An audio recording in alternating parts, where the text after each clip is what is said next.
아까 교회 소식 시간에 참빈문화원 개원에 대해서 말씀드렸는데 이제 몇 주 남지 않았습니다. 오늘 그 문화 강좌에 대한 안내 홍보문이 나갔다고 생각을 하는데 여러분 많은 그 재능 기부자들과 또 섬김이들이 그것들을 섬깁니다마는 16개 강좌가 열립니다. 굉장히 많이 열리는 거죠.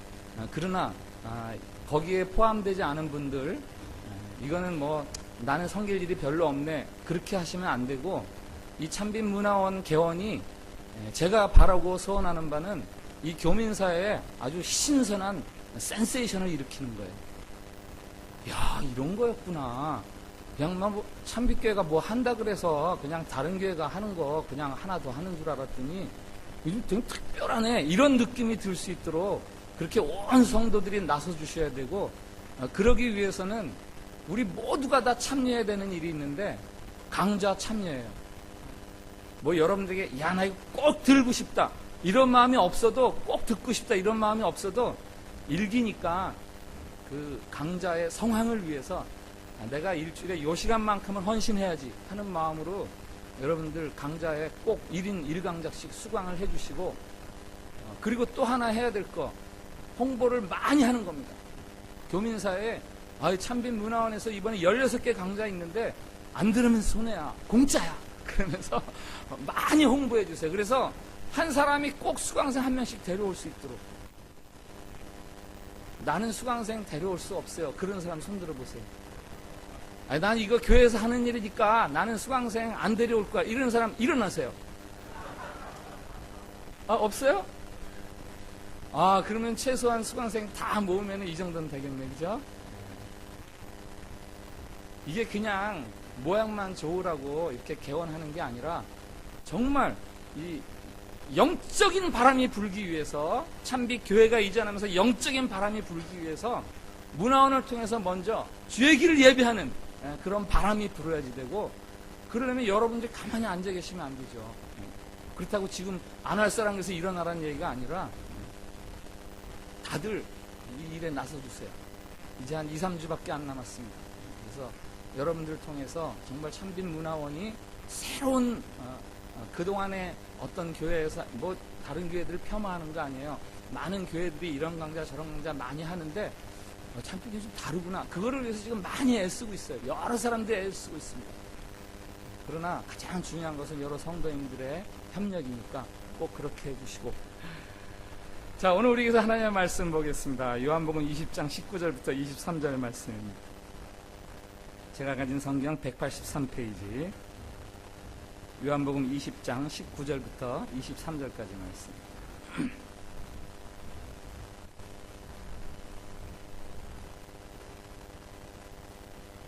신약성경 183페이지, 요한복음 20장 19절부터 23절까지 말씀 봉독할 때에 살아계신 우리 하나님의 음성으로 들으시기 바랍니다. 이날 곧 안식 후 첫날 저녁 때에 제자들이 유대인들을 두려워하여 모인 곳의 문들을 닫았더니 예수께서 오사 가운데 서서 이르시되 너에게 평강이 있을지어다. 이 말씀을 하시고 손과 옆구리를 보이시니 제자들이 주를 보고 기뻐하더라.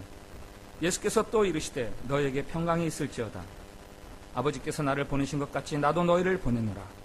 이 말씀을 하시고 그들을 향하사 숨을 내쉬며 이르시되 성령을 받으라. 너희가 누구의 죄든지 사하면 사하여질 것이요 누구의 죄든지 그대로 두면 그대로 있으리라 하시니라. 아멘. 샬롬. 샬롬. 예, 우리 옆에 분들하고 축복의 인사를 나누십시오. 하나님께서 우리를 사랑하십니다.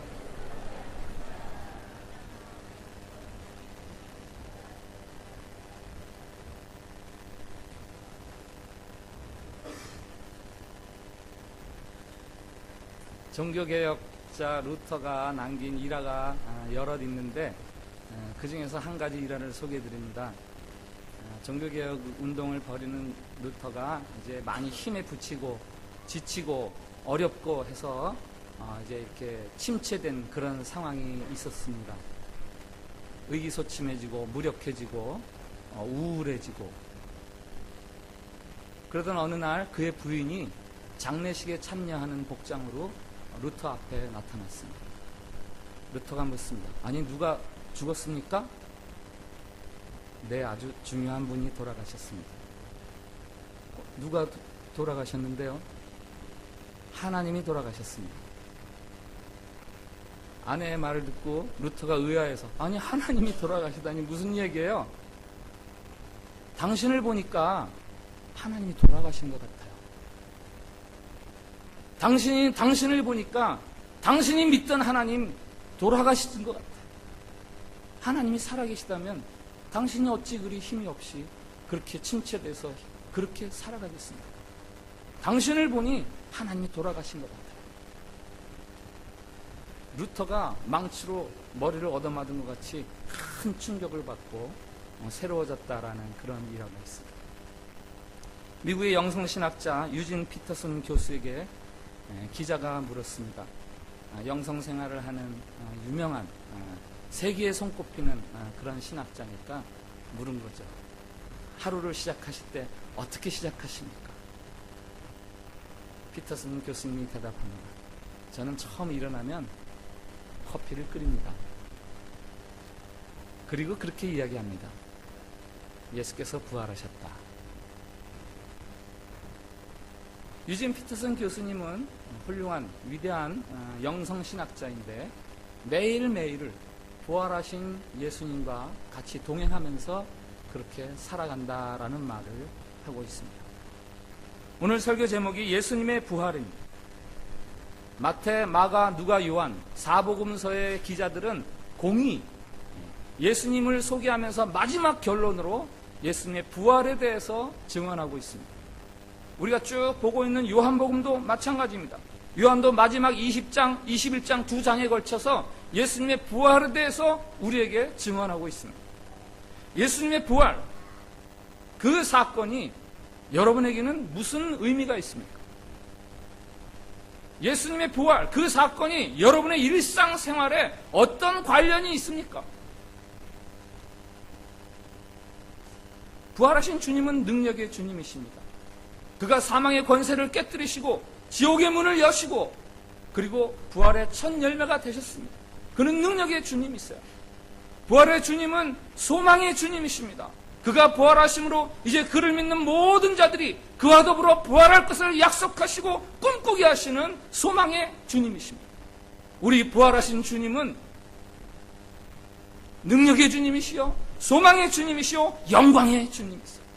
그가 하늘에 오르심으로 하늘보좌 우편에 앉아 계시면서 이제는 만유가 부활하신 주님을 만유의 주라고 높임받을 그때를 준비하고 계신 영광의 주님이십니다. 한 전도사님이 대학 캠퍼스에 가서 목격한 광경입니다. 이렇게 벤치에 두 친구가 앉아있는데 그 중에 한 명이 교인인 것 같아요.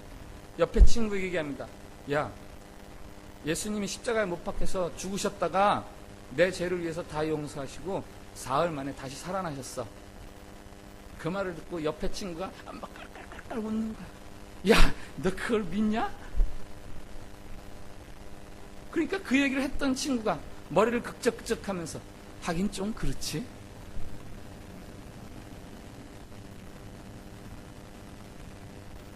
기독교를 전파하는데 장애물이 있어요. 예수님의 부활입니다. 하나님이 여러분을 사랑하십니다. 여러분은 위대하게 하나님에 의해서 선택되었습니다. 우리는 다 존귀하고 보배로운 백성입니다. 이 말은요, 아무한테나 해도 돼요. 다 듣기 좋아하는 말이니까. 그런데 예수님이 부활하셨습니다. 이 말은 함부로 하기가 어려워요.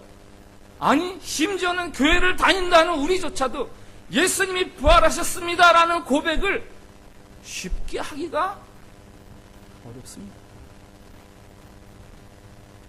그런데 기독교는 왜 예수님의 부활을 포기하지 않는가? 그런데 기독교는 왜 예수님의 부활을 그렇게 고집하는가? 그것은 예수님의 부활이 기독교 신앙의 핵심이기 때문이에요.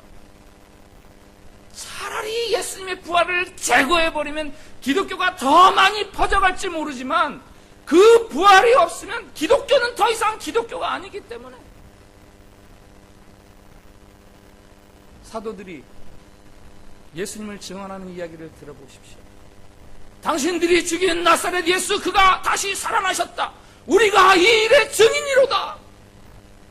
사도들이 전하는 메시지의 핵심은 간단합니다. 예수님이 부활하셨어요. 사도 바울도 그러죠. 만약에 예수님의 부활이 없다면 우리가 믿는 모든 것은 다 헛된 것이다. 우리는 가장 불쌍한 자로다. 예수 그리스도의 부활이 당시 초대 교회와 신자들에게 그만큼 분명하고 중요한 것이라는 얘기죠. 예수님의 부활이 왜 그렇게 중요합니까?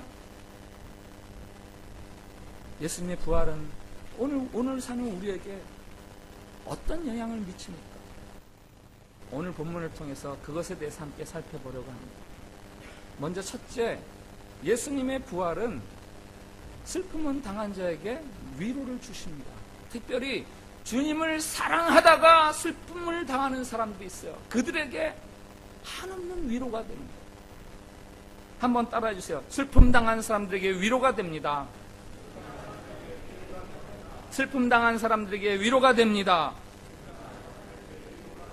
요한복음이 증언하는 부활하신 예수님이 제일 먼저 이야기하시는 제1성이 있습니다. 여자여 어찌하여 우느냐. 이게 부활하신 주님이 제일 먼저 하신 이야기. 막달라 마리아에게 해주신 말씀이시죠. 막달라 마리아를 아시죠? 부활하신 주님을 제일 먼저 만났습니다. 왜요? 누구보다 주님을 사랑했기 때문에. 주님으로부터 받은 사랑과 은혜가 너무 커서 막달라 마리아는 누구보다도 주님을 많이 사랑했어요. 다른 사람들이 다 도망치고 멀리하는 자리에서도 끝까지 주님 곁을 지키면서 주님이 십자가에 달려 죽으실 때도 그 곁에 있었다고 기록이 되어 있습니다. 왜? 주님을 사랑하기 때문에. 십자가 위에서 비참하게 죽어가시는 예수님의 죽음은 마리아에게는 정말 깊은 상처였어요. 큰 슬픔이었어요. 많이 사랑했기 때문에 상처도 큽니다. 여러분, 사랑은 슬픔을 낳게 되어 있어요. 사랑은 아픔을 낳게 되어 있어요. 주님에 대한 사랑도 마찬가지죠. 주님을 사랑하면 아프게 되어 있어요. 여러분들이 혹시 여러분이 나는 주님 때문에 당하는 아픔이 없는데, 고통이 없는데, 여러분이 주님을 사랑하지 못하기 때문에 칼로 베인 듯 쓰라린 상처가 있는 분들이 계시죠. 주님 사랑하다가 고통당하는 분들 계시죠. 눈물 흘리시는 분들, 그분들이야말로 우리 부활의 주님이 찾아주셔서 위로해 주시는 분들이라 이거예요. 어찌하여 우느냐. 예수님을 사랑해서 예수님 무덤가에 온 막달라 마리아에게 주시는 이 말씀은 무슨 뜻입니까? 마리아야, 울지 마. 괜찮아. 슬퍼하지 않아도 된단다. 지금 네가 모르는 일들이 일어나고 있다. 바로 예수님의 부활합니다. 너는 나의 죽음 때문에 슬퍼하지만 네가 모르는 일들이 일어나고 있어. 여러분, 주님을 사랑하다가 슬퍼하는 이유는 지금 무슨 일이 일어나고 있는지 우리가 정확히 알지 못하기 때문에 그럽니다. 의를 위해서 시련을 당하신다고요? 교회를 위해서 봉사하다가 상처받았다고요? 슬퍼하고 후회할 일이 아니라 기뻐하고 즐거워할 일이에요. 어찌하여 우느냐. 부활하신 주님께서 들려주시는 이 말씀, 여러분 꼭 들으실 수 있길 바랍니다. 오늘 이 예배에 참석한 분들 중에서 주님 사랑하다가 아파하시는 분, 남에게 말할 수도 없고 어찌하여 우느냐 하는 주님의 그 음성을 듣고 위로를 얻으시기를 진심으로 바랍니다. 두 번째로, 예수님의 부활은 두려워하는 사람들에게 평안을 주세요. 한번 따라해 주시기 바랍니다. 두려워하는 사람들에게 평안을 줍니다. 두려워하는 사람들에게 평안을 줍니다. 오늘 예수님의 제자들이 어떻게 하고 있습니까? 제자들이 유대인들을 두려워하여 모인 곳의 문들을 닫았다.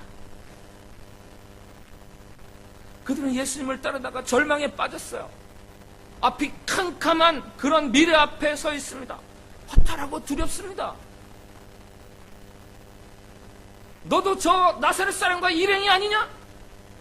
라는 이 질문은 대제사장의 뜰에서 베드로가 듣기 싫었던 그 질문이 아니에요.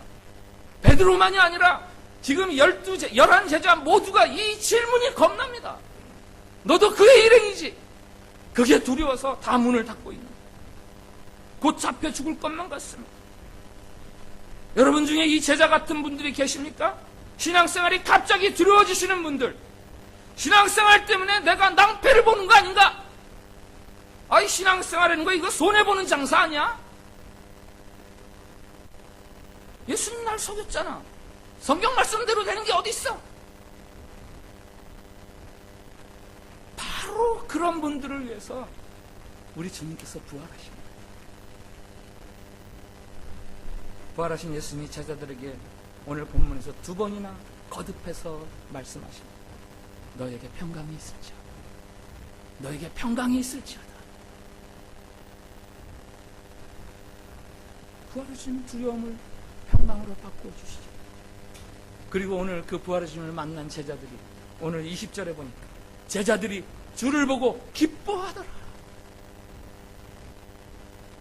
부활의 주님은 두려움과 의심을 기쁨과 확신으로 바꿔주시는 분이세요. 누가복음에 엠마오로 가는 2 제자 이야기가 나옵니다. 그들이 예수님을 따라서 예루살렘으로 올라갔어요. 예수님이 십자가에서 달려 죽으십니다. 그들이 낙심합니다. 그리고 예루살렘을 떠나 엠마오로 갑니다. 자기들이 옛날 자리로 돌아가는 거죠. 그때 그들이 걸어갈 때 예수님이 그들과 함께 길을 가시면서 그들과 말씀을 나누기 시작합니다. 성경을 풀어주십니다. 그때 그 2 사람에게 어떤 일이 일어납니까? 가슴 속이 뜨거워지더라. 마음이 뜨거워지더라. 그들이 발길을 돌이켜서 예루살렘으로 다시 들어가는 거 아니야? 식었던 가슴에 불이 생겼습니다. 풀렸던 손과 발에 다시 큰 굳은 힘이 솟고 불 죽었던 목소리에 생기가 돌면서 말랐던 입술에 막 침이 튀듯 그렇게 침이 가득하면서 의지가 막 생겨나는 거예요. 생기가 도는 거예요. 두려움은 불신이에요. 두려움은 불신입니다. 사랑이 모자랄 때 두려움이 생겨요. 사랑이 모자랄 때. 마리아는 두려워하지 않았어요. 제자들은 두려워했어요. 마리아가 제자들보다 예수님을 더 사랑했다는 이야기. 제자들은 마리아만큼 예수님을 사랑하지 못했어요. 그래서 두려운 거예요. 그런데 부활의 주님께서 그 제자들의 사랑이 모자란다고 오셔서 책망하거나 비난하시는 게 아니라 그들에게 뭐라고 말씀하십니까? 너에게 평강이 있을지어다. 사랑이 모자란 제자들에게 너희들에게 평강이 있을지어다. 오늘 주님을 믿다가 두려워하는 여러분이 계시다면 이 부활의 주님의 음성을 들으시기를 바랍니다. 큰 격려와 평안을 얻으시기를 바랍니다. 부활하신 예수님을 통해서 마음의 근심과 두려움을 다 씻어내시고 기쁨과 확신으로 대신 채워온 이 성전을 나가시기를 바랍니다. 3번째, 예수님의 부활은 인생의 목적과 사명을 발견하게 하세요. 따라해 주세요. 인생의 목적과 사명을 발견합니다. 인생의 목적과 사명을 발견합니다. 문을 꼭꼭 닫고 숨어있던 제자들, 그들 무엇을 할지 모르는 사람들, 이제 내가 뭐 해야 되지? 그들이 해야 된다고 생각하는 일은 딱 하나 있어요. 빨리 숨어야지. 빨리 숨어야지. 그거밖에 할 일이 없어요.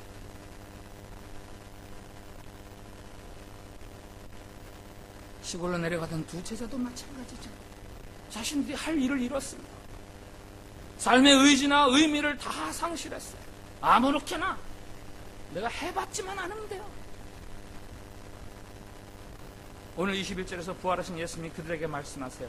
아버지께서 나를 보내신 것 같이 나도 너희를 보내노라.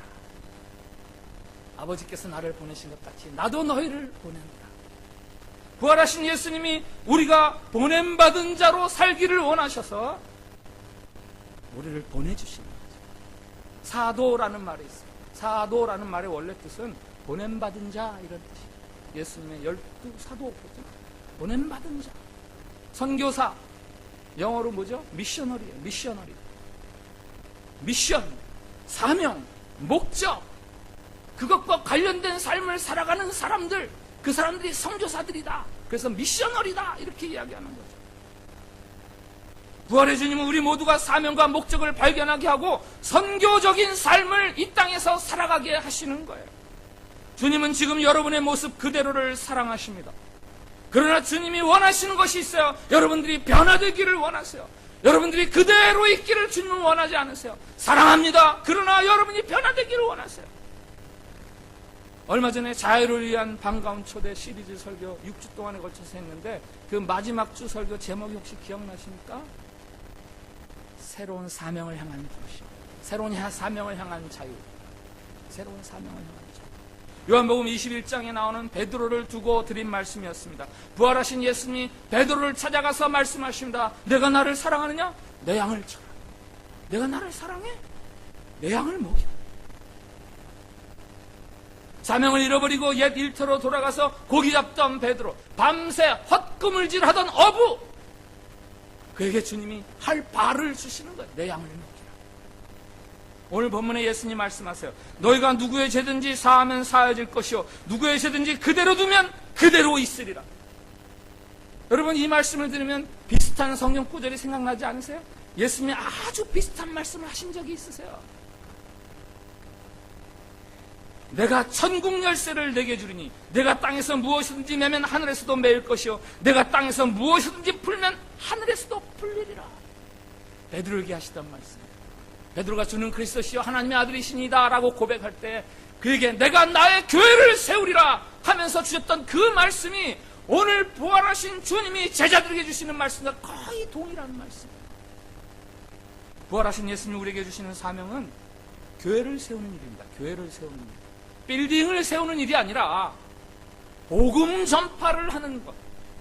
인생의 목적과 사명을 잃어버린 분들이 계십니까? 부활하신 주님을 만나십시오.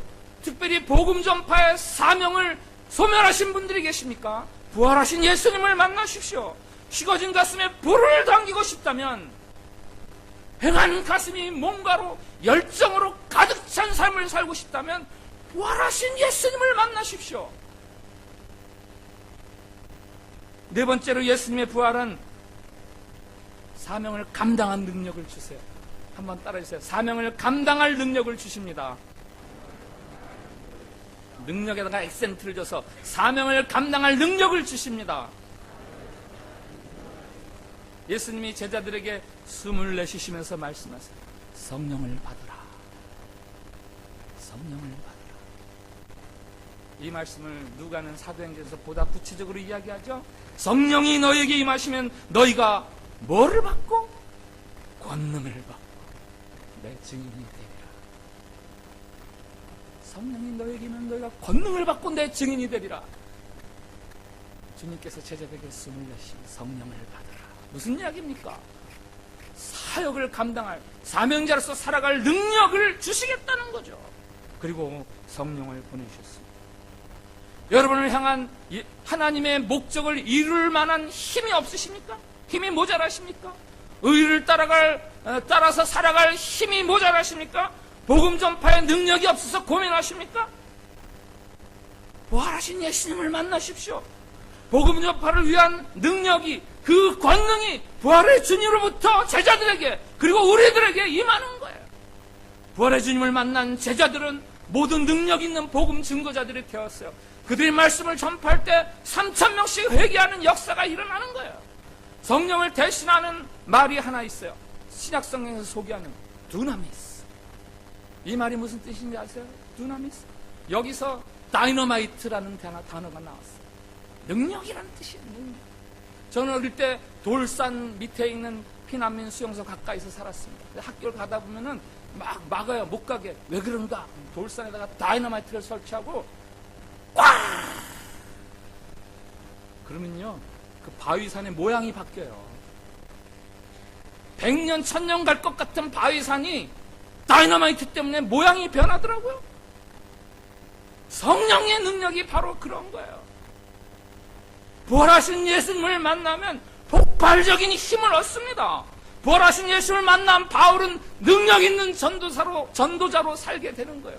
칼도 돌도 매도 파선도 풍랑도 그를 두렵게 하지 않아요. 그게 능력이죠. 그게 사탄이 성도에게 가져다주는 믿음의 장애물이 있습니다. 영적 우울증이에요. 두려움과 침체에 빠지게 하는 거예요. 이거 사탄이 성도들에게 주는 시험이에요. 부활의 주님은 여러분들을 두려움과 침체에서 벗어나게 해주시는 분이세요. 예수님은 인생의 활기가 되어주시는, 인생의 의미를 찾고 의지를 가지고 살아가게 해주시는 분이 바로 우리 부활하신 예수님이세요. 중환자처럼 영적으로 이야기하는 거예요. 중환자처럼 저 중환자실에서 누워 산소호흡기 끼고 깊이도 못 쉬어요. 여기 목까지만 이렇게 쉬면서 살아가는 성도들, 그들이 부활의 예수를 만나면 벌떡 일어나서 막 뛰어다니는 거예요. 제가 중학교 때 얼마나 그냥 혈기가 왕성한지 하루에 축구를 3게임 뛰었어요.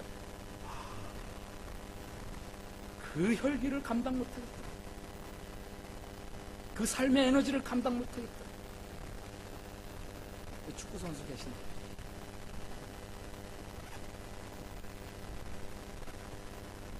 풀어졌던 근육에 다시 힘이 솟게 하시고 느슨하게 풀렸던 신발끈을 질끈 동여매게 해주시고 복음을 위해서 할 수 없었던 일, 시도조차 할 수 없었던 그 일들을 시도하게 하시고 이루게 하시는 분이 계신데 그분이 바로 부활하신 우리 주님. 제자들은 부활하신 주님을 만난 후에 그 사명자로 살아가는 거예요. 그러면서 교회를 확장해 가는 거예요. 예수님이 꿈꾸셨다. 무엇을 하면서 살아야 되는지 분명한 목표가 생겼어요. 이제는 그 목표를 빼앗을 자가 아무것도 없어요. 선사도 권세자도 다 그 목표를 빼앗아갈 수 없습니다. 나는 그거를 위해서 살아가는 거예요. 복음을 위해서 목숨까지 바치는 사람들이 되었어요. 부활하신 주님은 우리의 관역이 돼요. 관역, 우리 삶의 관역.